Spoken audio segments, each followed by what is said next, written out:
surprised actually, even if the state or even the city are, you would have committees per country. You would have, like, for instance, a Colombian kind of American committee, you would have an Italian, I mean, they have it per country, they have it per area, they have international committees where they have lawyers looking about international issues. These are such opportunities to meet people who are in that practice.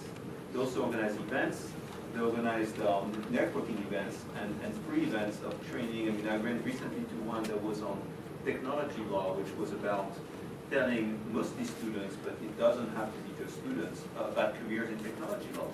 And they have like you know, lawyers working in channels, TV channels, and so on. It was pretty interesting. There was somebody from Showtime, and so they have events like this, which are really encouraging. But besides and beyond the law associations, you have a lot of business associations you may want to be joining. As a French lawyer, you can join as a French citizen, you can join the French American Chamber of Commerce, but you have chambers of commerce in your own countries. And that is a great opportunity to meet people who are not lawyers, but have work in companies that are precisely doing business between the two countries. And that could be leading to opportunities like that you hear from, hear of those opportunities from those people, because it turns out that they need someone that they can't find on the market here. I was actually surprised to see that, being a French lawyer, I don't know, I think, of any lawyer from France here actually practicing French law. Most of the lawyers that I know who've been here, and I don't know if it's the same for your own countries, but most of the lawyers practice here. They've had the LLM, many of them have taken the bar. All they do today is they just work as U.S. lawyers doing U.S. law. And they only use their language to work with the community, the French community, the Italian community, and so on, so to work with them and advise them on U.S. law.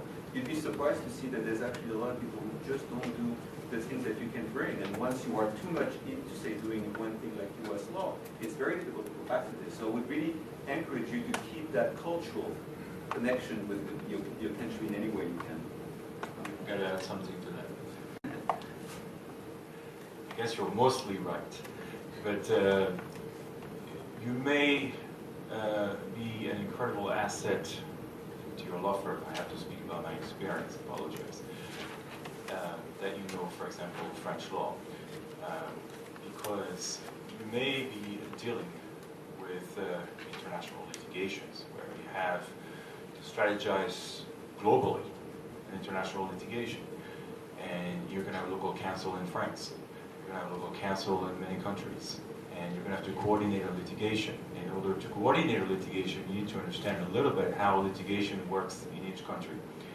And perhaps you'll represent French clients from France, living in France. We'll represent them in their litigation in the US.